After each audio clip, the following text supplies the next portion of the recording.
Well, hello, my fine friends. How is everybody doing out there in the old podcast land? I'm glad you're listening to me.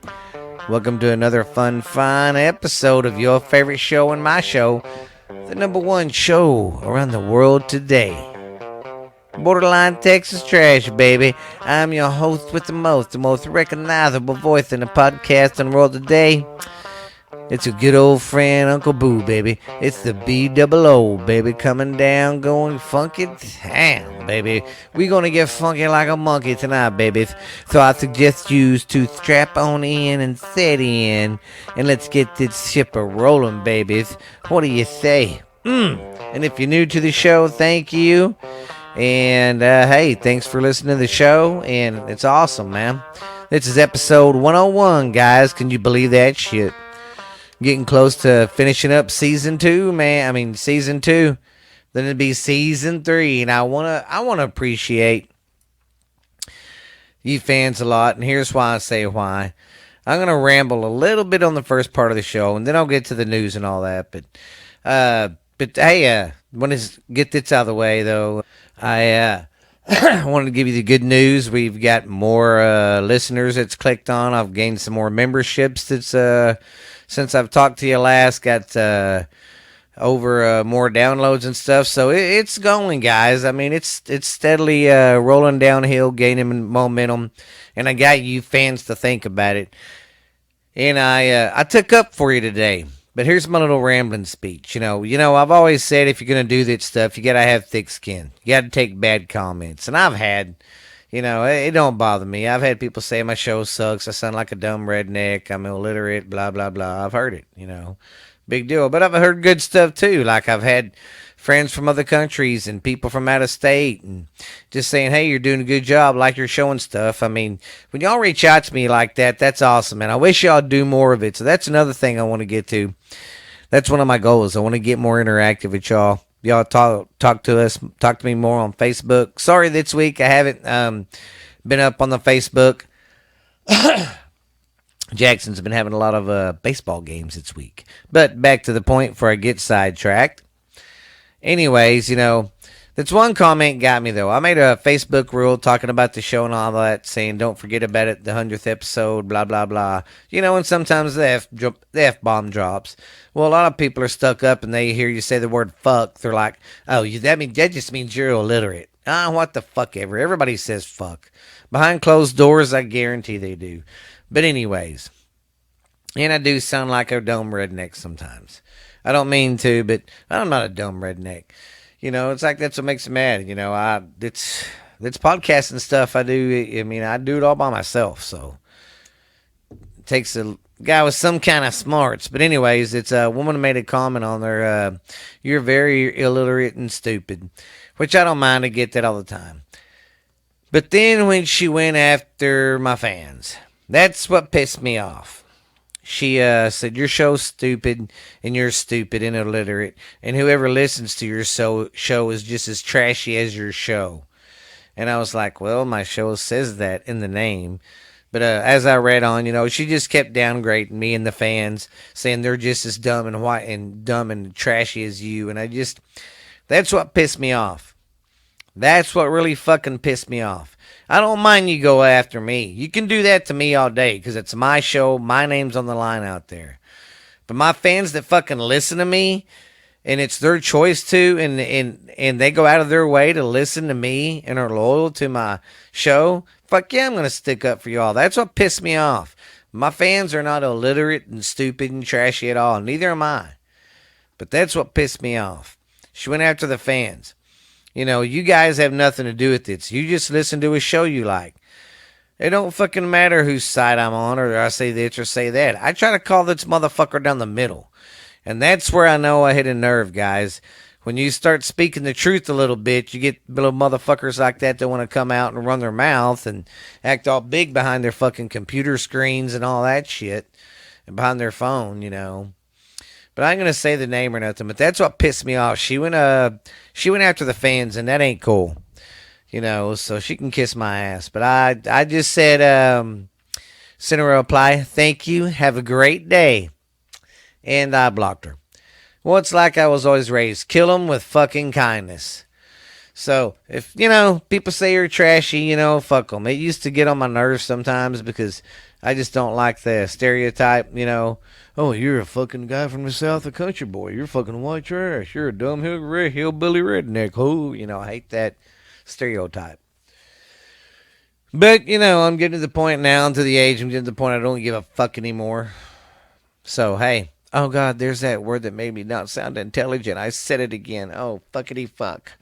Anyways, but I just want you guys to know I stood up for you, today, and that I'm just saying that's what pissed me off.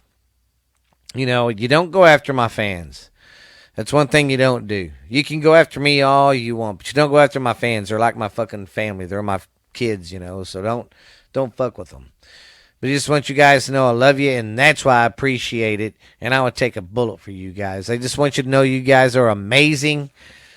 And I'm getting ready for season 3. I think it's going to be fucking amazing. I got some good stuff cooking. Ashley's going to be coming over more, bless her heart. She's been having a rough time, but we'll tell you her story later when she's here. And but yeah, she's going to be doing some stuff more, and I just want to say thank you guys once again. Thank you for the support you give me. And like I say, if you don't like my show, it isn't any big deal. I'm not going to get fucking mad.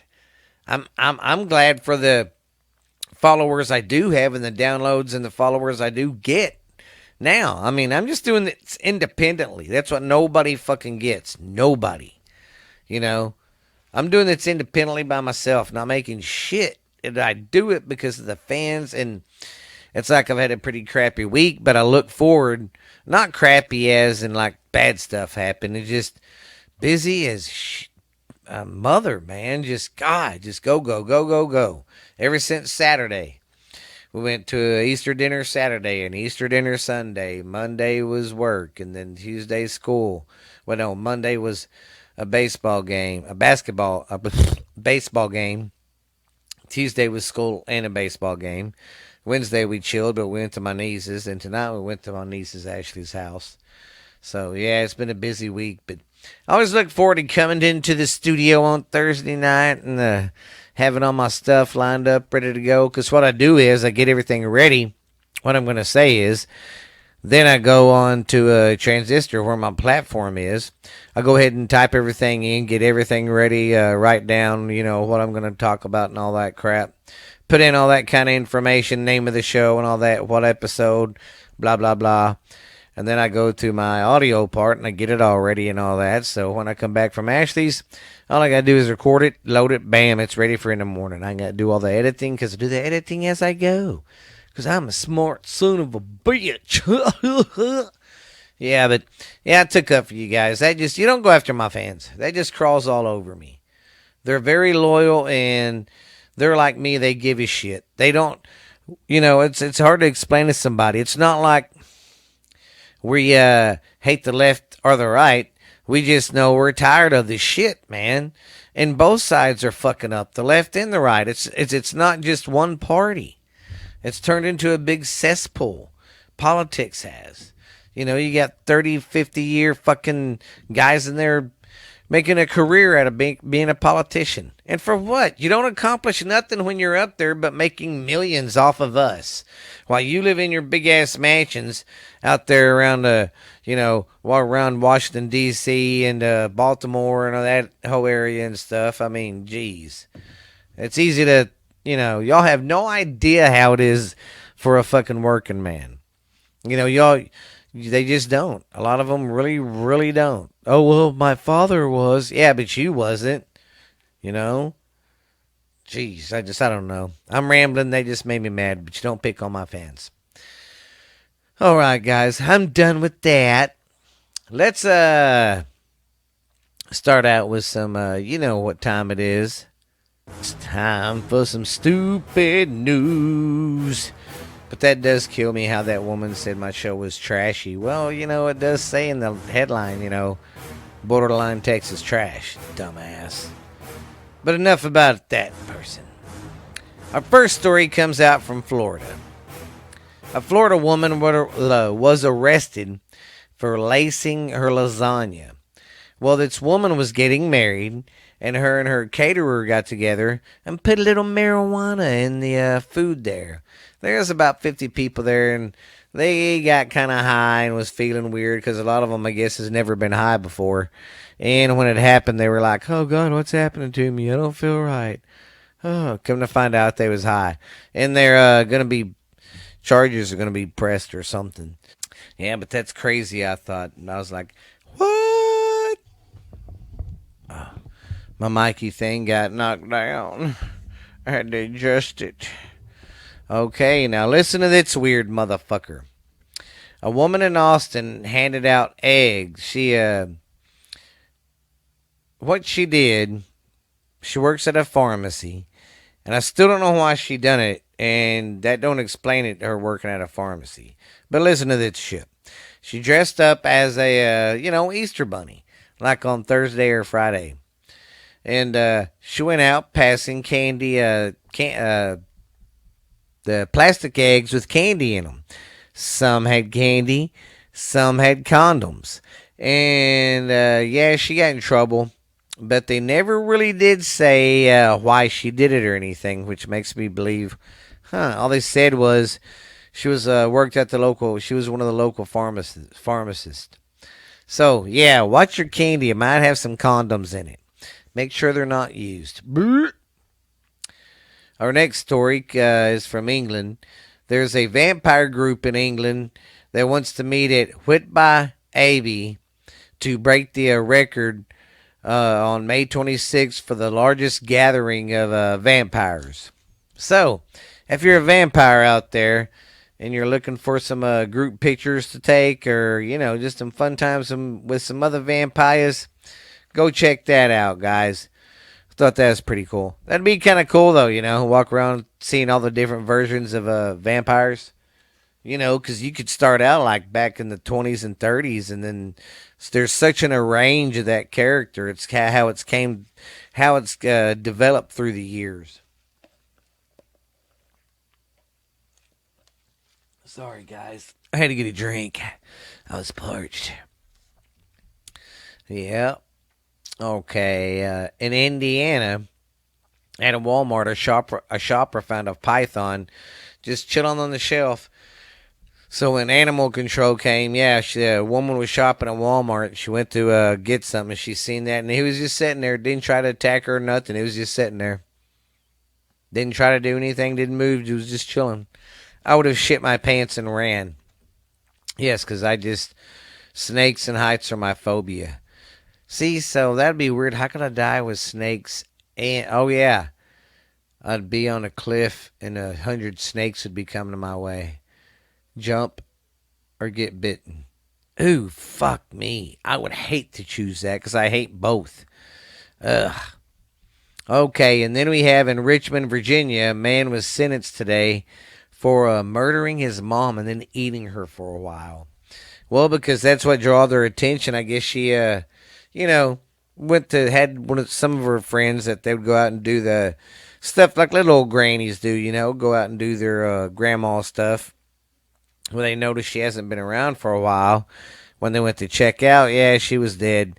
He stabbed her with a fucking ice pick, and then he ate some of her. But get this, she was like, damn it, I didn't get the age. She was like in her 70s, and he was in his 30s, and I'm like, how old was you when you had him? Yeah, because he should be like my age. I'm 46 or 50, he should be. Yeah, but anyways, pretty crazy, huh? Yes. Well, that covers our stupid news for today. I hope you thought that was pretty awesome. Still getting used to my new glasses. All right. All right, guys. Let's get ready for Today in History. Well, a couple days ago on this day in history, it's when the Waco compound stuff started. And then in 2016, that's when Prince passed away. That was kind of sad. You can say what you want about him. thinking he was weird because he kind of dressed funky and weird. But motherfucker was a goddamn artist. God, he was a good musician. They said he could play the drums, play the piano. You knew he could play the goddamn guitar like a motherfucker. God, he was good and talented. And just, he could do so much, man. But yeah, he passed away. And in 1895, the first movie projector did the first film in Hollywood, or they were not really Hollywood, but somewhere in California. In 1995, Timothy McVeigh was arrested for the Oklahoma City bombing, and in 1836, Texas, on its day, won its independence at the Battle of San Jacinto. And then in 1980, Howard Stern began his radio career in Detroit at WBAB. Yeah. And then in 1993, on this date, guys, guess what happened? Chuck Norris's show. The show that put him on the fucking map. Walker, Texas Ranger. Ooh, yeah. Yep. His show premiered in 93. Shit, in 93, I was a sophomore in high school. Ooh, I'm giving away my age. Ooh. Well, okay. I've got a little treat I'm going to do. I'm going to go ahead and we're going to, since it's summertime's around the corner, I went and I looked up some of the most haunted lakes in Texas. Okay, let's see. Okay, here we go, guys. Some of the most haunted lakes in Texas. Lake Lewisville in Lewisville, Texas. Of all the lakes in Texas, Lake Lewisville has many activities to offer, including a playground for the children and a disc golf course right by the water. While by day the lake is great to spend a few hours, at night water becomes infested with shadow people who emerge from the water and lurk near the shoreline. A few folks have tried to approach these entities, only to go mentally insane when they touch the strange black substance. To this day, none of them have recovered. Many folks who frigid these lakes have seen that there is something or someone in the water that dogs do not like. If you let go of your dog, chances are they will leap into the water and try to defend the family from the unseen entity. Some of them do not make it back to the shore. So, if you're going to Lake Lewisville, you better not take your doggy dog. Our second lake is Lake Ray Hubbard. Hubbard.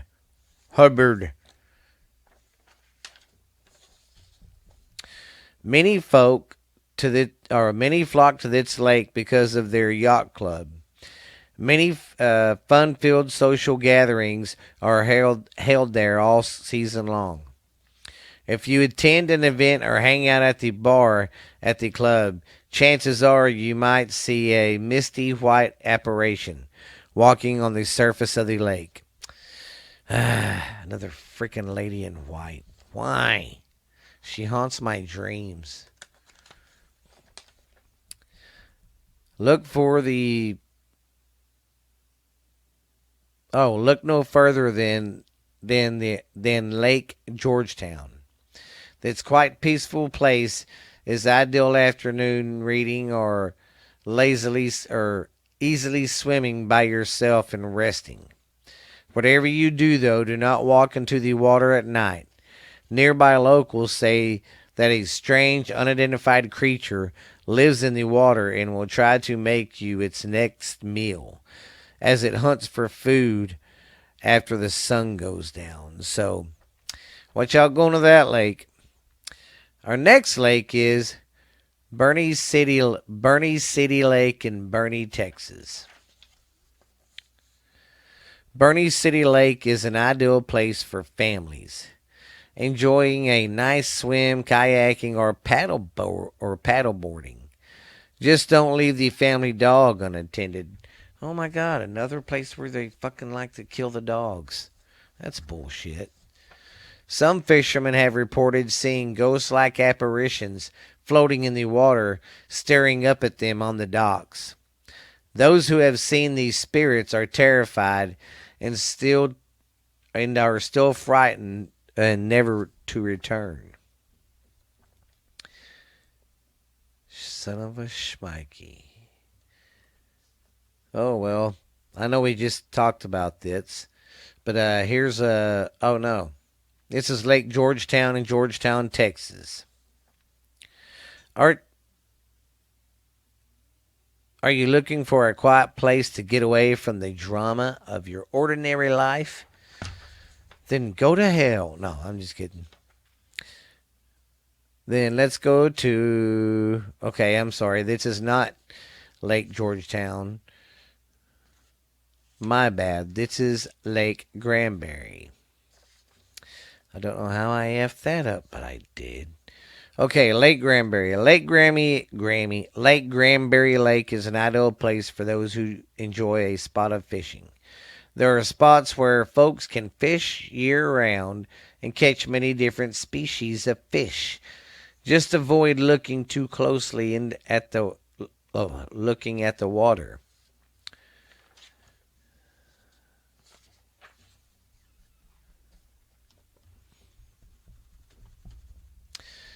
Okay. So what lake do we have now?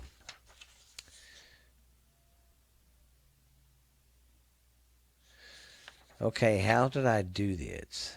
I don't know.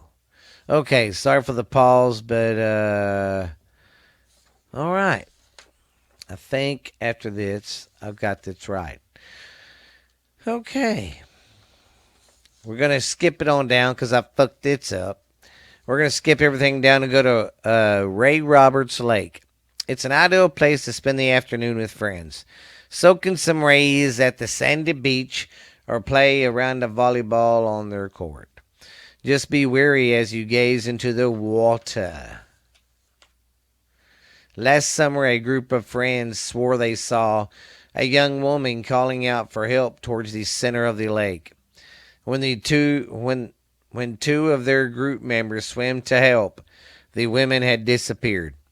The two men were so tired they were afraid that they would drown swimming back to the shore. Some believe that was the woman's intention all along. So if you're ever out there at this Ray Roberts Lake and you see an apparition telling you, help me, don't go help. It's a fucking trap. Don't do it. I'm just telling you. Inks Lake. Okay, well, I don't know how this is going to go. Okay, I guess this is some. I hope I have this right. Oh no, here we go. The next lake is Possum Kingdom Lake. It is a great place to spend time with your friends, especially on the 4th of July. Now, this lake is right up the road from me. Well, I say up the road. It's about a hour away, something like that. Yeah. So, yeah. No, I wouldn't even say it's about an hour. It's about 40 minutes. For about 40 minutes. Taking your time if you want to. But anyways, they have a good fireworks display. But thrill seekers enjoy Hell's Gate, where you can jump into the lake from high above on these cliffs. And yes, they have super big cliffs. You might want to close your eyes when you leap, however.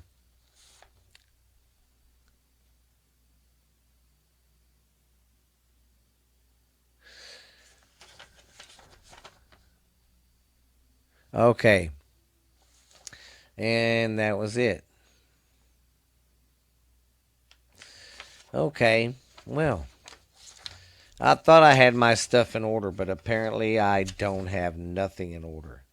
Okay, well, that's some of the haunted lakes around Texas. So, sorry if I screwed that up. I thought I had everything lined out just right, but apparently I did not. Nothing. I can tell you about here we go about Lady Bird Lake and in Austin, Texas. Lady Bird Lake has numerous trails that you can run along the lakefront on. After a rigorous loop, many people like to jump into the water to cool off. Just make sure that you stay alert at all times. Recently, people have begun to report that they feel something grabbing their legs and try to pull them into deeper water. Some believe it's the ghost who is lonely in need of, you know, fellow ghost ship. Yeah. So, if you want a creepy weekend, go to some of these lakes. Report back to me. Tell me what happens. Just maybe, just maybe you'll find something cool.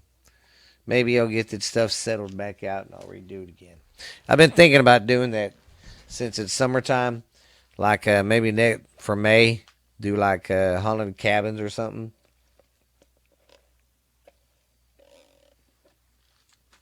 Or some real like cabin stories where people got killed. Like Jason. Oh, sorry about that. All right, guys, we're going to cut to a quick commercial break, and when I come back, we'll do some talking about the Philadelphia mob. Well, if you're looking for some scary, scary ghost stories from not just the United States, but from around the world, then look no further than Ghost Stories Told from the South. I am the host of the show, Stephen LeBooth. I tell scary stories from all over the world. And I really don't talk like this. I just like doing that at first to try to be scary, but all BS aside, I have a little podcast called Ghost Stories Told from the South. I'm your host, Stephen Booth, baby. We tell, or I tell ghost stories um, from around the world. You know, we talk about hospitals, roads, bridges, lighthouses, mansions, hotels, anything you can think of. So we cover anything and everything. And my daughter started the show with me, but she quit doing it. So it's just me right now. So hey, but come listen. It's called Ghost Stories Told from the South. And the reason it's called that is because I'm from the South and I'm telling ghost stories from the South. You know what I mean, Jelly Bean? But it's some good old scary stuff. We cover urban legends too, and just maybe some unsolved mysteries. But it's mostly urban legends and ghost stories and stuff. So yeah, if you're looking for a good scary time to sit by the fire with your friends and tell some stories, go check out Ghost Stories Told from the South. We are on Spotify, iHeart, Pandora, Stitcher. We're pretty much on every platform now, guys. We even got a YouTube channel. Go check it out. Ghost Stories Told from the South. We're on Facebook, and we're on Instagram too. So go check us out at all them places and come check out the podcast. I hope you like it. Hope to see you at the next scary episode. Goodbye. All right. I hope you enjoyed that commercial. Let's get on with the getting on. We're going to go over the Philadelphia bosses. I can't remember where I left off. I'm going to cover three of them today. Our first one we're going to cover is Gossip Idea, but he went by Gossip Joseph. He was born in Villabia, Provincia Catalaceta, Sicily. Bunero immigrated to the United States as a child and settled in South Philly with his brother Vito. He was the son of the foundry worker who opened a small grocery store at 4341 North 6th Street in Feltonville, Philadelphia. Anglo helped his father at the store until 1922.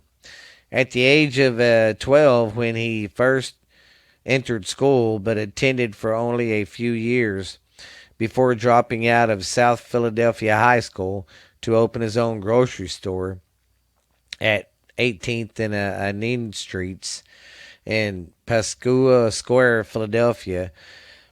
Bunro or Bronroe, excuse me, Bronroe, where was that? Bronroe was a close associate of the New York Gambino crime family boss Carl Gambino. Living with Bruno was a cousin of a mobster, John Samina. Bruno dropped the name Arnelio and replaced it with its paternal grandmother's maiden name, Bruno. His sponsor into the Philadelphia mob was Michael Mangio, a convicted murderer with a national reputation and the founder of M. Migo Cheese Group. And apparently this guy bought up Crowley Foods. Bruno was married to Assista Sue Bruno, his childhood sweetheart from 1931 until his death. They had two children, Michael and Jean Bruno, and they owned extensions company in Trenton, New Jersey, and aluminum products company in Hella, Florida, and a share in the Plaza Hotel in Havana, Cuba. Bruno's first arrest was in 1928 for reckless driving. A Queethid arrested included firearms violations and operating a vehicle under the influence of alcohol, and something about illegal gambling, and something about receiving the stolen property. In 1959, Bruno succeeded Josiano as the boss of the Philadelphia family. Over the next 20 years, Bruno successfully avoided the instant media and law enforcement surrounding mobsters back then, and his outburst of violence that plagued the other crime families. So this guy kept it pretty clean. He did murder, but he didn't, do it like they would do it in broad daylight sometimes. But Bruno himself avoided lengthy prison terms despite several arrests. His longest term was 2 years for refusing to testify before a grand jury. Now that's taken their the Castanistro, or whatever they call it. That it means our thing. But anyways, they're taking that to heart because back then them guys never did rat. So this guy didn't go to a subpoena where we would have to talk and didn't go, so spent 2 years in jail to keep his mouth shut. Now that's fucking loyalty. Okay, prison terms. Where was I? His longest was for 2 years for refusing. Okay, a grand jury. Bruno forbidden family involvement in narcotics trafficking, preferring more traditional Cosa Nostra operations such as bookmaking and loan sharking. However, Bruno did permit other gangs to distribute heroin in Philly for a share of the proceeds. The arrangement agreed some family members who wanted to share of the drug dealing profits. Bruno preferred to operate through bribery and soft power rather than murder. For example, he bashed violent soldier Little Nicky. Oh, okay, Little Nicky Scoffy. I remember him.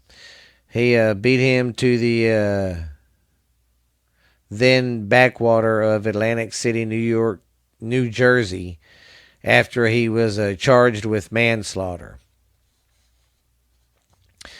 On March 21st, 1980, the 69-year-old Bruno was killed by a shotgun blast to the head as he sat in his car in the front of his house near the intersection of 10th Street and Snyder Avenue in the lower Mayoncini neighborhood of South Philadelphia.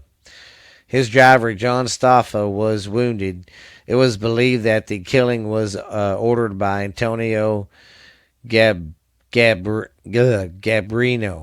No, not that. Tapa. Anyways, by Antonio, a rival dude. Oh, here's more. And y'all see the picture of how this guy died.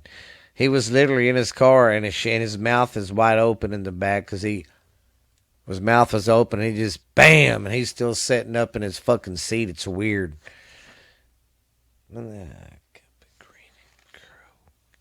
Bruno's. A few weeks later, Antonio Gambrio's lifeless body was found naked and battered in the trunk of a car in the Bronx. The commission had reportedly ordered the murder of him because he assassinated Bruno without the sanction of the Philadelphia crime family members to be involved in Bruno's murder, was tortured and killed. So, because that's how it goes. Back then, you had to go through the family and be like, is it okay if I whack this guy or kill him or do anything to him? Especially if he was a leader of another family. You couldn't just plan a killing on him. You had to get it okayed. Well, apparently, whoever killed him didn't get the okay. And everybody that helped him do it and was in on it, fucking, they were tortured and killed too. So, yeah, that's what happens, though. They can't do that shit. The murder sparked a mob war in Philadelphia, which claimed over 20 lives over the next 4 years, including the seceding boss Philip Chickaman Testa and his son Salvatore Testa.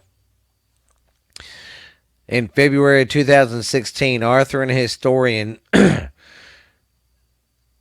Celeste Morillo began an effort to disconnect Bruno's home of historical landmarks. In March of 2006, Historical Landmarker Advisory Committee ruled against the request. So I guess they're just trying to make a historical marker where this motherfucker was killed. I'm really sure that's something real estate agents want in front of a house. Yeah, this is where a famous mobster was killed, right in front of your house. But yeah. You don't remember that old Bruce Springsteen song? God damn it, what is it called? Atlantic City. He talks about that. And a Red Dirt guy redid that song. I can't remember who redid it, but it's a good song. But it starts out at saying they killed the chicken man in Philly last night. They blew up his house too. So. Yeah, y'all need to check that song out. It kind of talks about that. So, yeah, it's pretty cool. I mean, not how he died, but that Bruce would talk about it in the song. But yeah, that was one of the bosses. That was an older one. This guy, he ran it before this one, I believe. His name is Antonio Paolino. He was born in Casacama, Sicily, and became a national American citizen in 1944. His rap sheet dated back to 1927 and included arrests for murder, concealed weapons, untaxed liquor, assault and battery. His legitimate employment was as a cheese salesman for the Mango Cheese Company. He was their tough guy. Paolino was one of the top leaders of the mafia group known as the Greaser Gang and controlled a large loan sharking operation. Then in 1959, Paolino was handed the reins of the family when Joseph Adia fled the United States to avoid an incident on narcotics charges. Paolino's began plotting to murder of Angelo Bruno. Paolino ordered his underboss Durano to murder Angelo Bruno, but Durano instead informed Bruno of Paolino's plan, but Bruno used his connections to the commission to take Palermo's power away from him. The commission authorized Bruno to murder Paulino. Paulino stepped down and Angelino replaced him and kept Dario as his underboss. In spite of the alleged murder plot, Paulino remained in Philadelphia and reported that he felt secure enough to ask Angeli Bruno to name him as his consigliere, like his next person in charge. After the death of Joe Ragnita in 1977, Bruno said to have declined his request and placed the man who would arrange his death 3 years later instead. Paulino died of a natural causes in 1933, and he was buried in the Holy Cross Cemetery. He lived a crazy life, Mr. Mobster guy. Okay, here's our last mobster story. This one is about... Okay, the guy I should have done first. Casapia Adia, but he went by Joseph Gaspia. Joseph Gaspia was born on November 6th of 1890. You know, I think I've done this guy. I've done the very, very first guy. Yeah. I have done this guy already. So sorry about this guy. I won't do him. I'll pick up from the Chicken Man. But yeah, y'all need to check out that song. That's pretty cool. How they talk about, well, they killed the Chicken Man in Philly last night and they blew up his house too. Down on the boardwalk, they're getting ready for a fight. Gonna see what the Mackey boys can do. Okay, guys. I am going to get the drink real quick and wrap this fucking show up.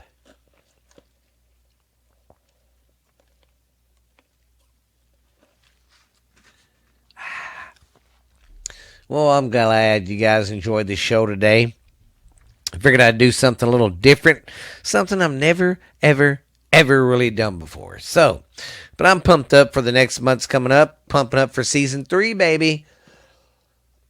And I can't believe we're going to have our 2-year anniversary.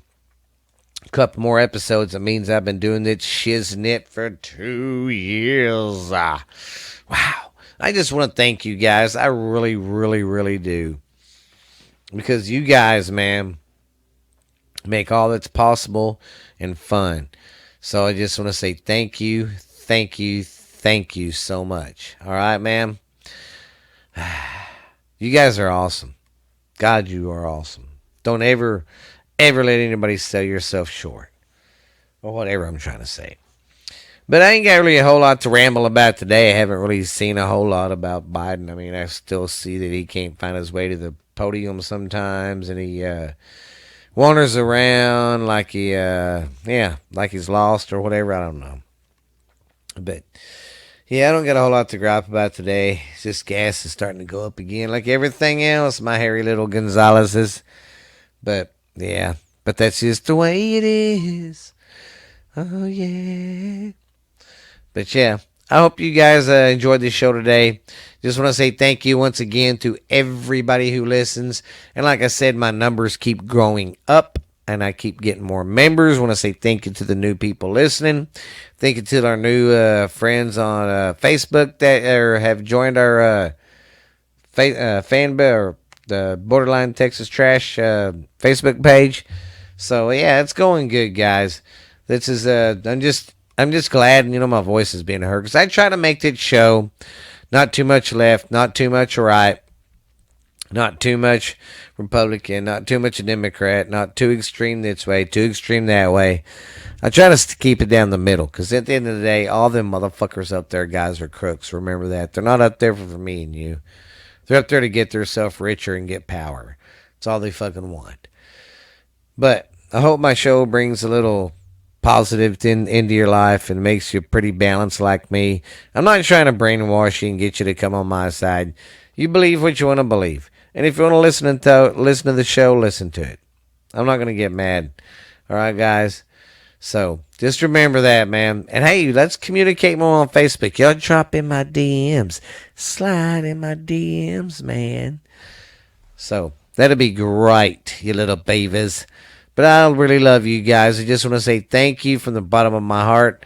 Thank you to the diehard fans who listen every week. Thank you, Canada. Our numbers are really growing up in Canada. We got some other countries I can't think of right off the bat that are growing and going up. I know Germany, I think's one. I want to say Brazil. And I can't think of anybody else right now off the bat. Hate it when I go blank, man. But I just want to say thank you to everybody. And this has been Borderline Texas Trash, baby.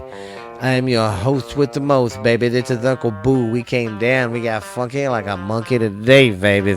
Hope you had some fun. We always gonna have some fun here with this funky monkey. But this has been Uncle Boo, baby.